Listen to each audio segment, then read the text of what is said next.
Good morning, team. It's Monday, July 13th, and it is Motivational Monday. Thanks for joining me. I wanted to touch on a really important topic today, and that is thinking about your why. Why do you do the things that you do? Why do you get up in the morning and work your tail off all day long, working with clients, buyers and sellers to create success for them? It's amazing, it's awesome, and you work super hard, but I want to talk about why you do it. So the last few Motivational Mondays, Kevin and I have talked about taking action. He talked about doing at least one thing to move your business forward. Last week, he talked about taking action because it will build confidence. The more action you take, the more confident you will become when you see success. So what I also focused on was the type of actions that you take can create great success for you. For example, if you take positive action, then you will get positivity back from the universe. But I wanted to really talk today about what motivates you to even take action. What is your why?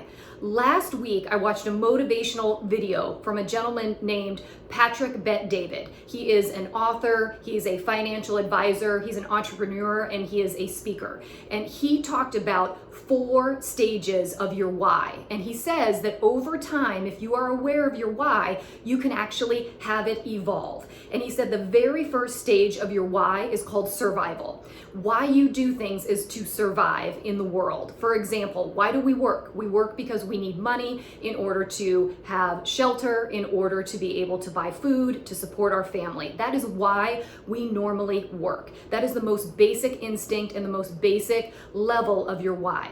He then talked about the second level. The second level up from survival is status. At some point when we are developing personally and professionally, we start looking at how we want to be perceived in society. And some of these material things begin to matter, like what kind of car we drive or what sort of house that we have. So status becomes part of the reason of why we do what we do. But he said the next 2 are really the most critical ones that you can evolve into. The third level of why he talked about was freedom. And this is the point in which in your life you are at a place where you are doing things because you want the freedom to choose, the freedom to do the things that you love.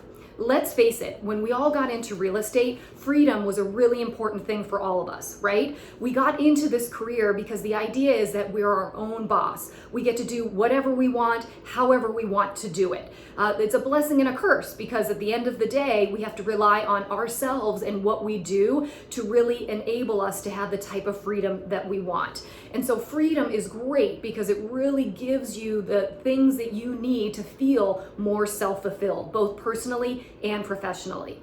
The last stage or step in your why that Patrick talked about was your purpose. He said this is the highest level of your why. And he says for some people, they don't ever even get there. But for some individuals, it is a process and they actually do. But it really comes down to, why am I here? Why am I doing what I'm doing? And you may think that this is kind of a bigger question, Amy, than, my real estate career. But I really think not. Why do you get up every day? Why do you do the things that you do? Why do you work so hard? What is your purpose in life? You really being able to identify what that is and what it means to you and what your greatest purpose is, I think creates an opportunity for you to be way more authentic in your approach to business. Because it isn't what you do that is attractive to people. It's more of why you do it. If they see that you're authentic, if they see that you're passionate about your real estate career and the business that you run, that's what's attractive to them. And that's really what helps you grow and also what fulfills you. So I know that we're all busy out there. The market is jamming. Many of you are busy managing buyers and sellers. Some of you may not be as busy as you like.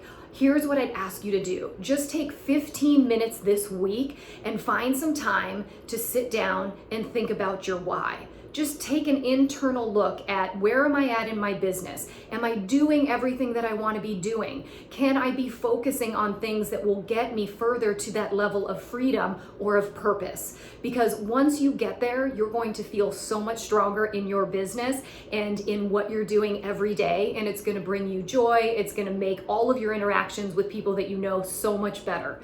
So try to find time to figure out your why this week and make it an awesome week. I know you're busy busy out there, and Kevin and I will look forward to seeing you tomorrow with Coffee with Amy and Kevin.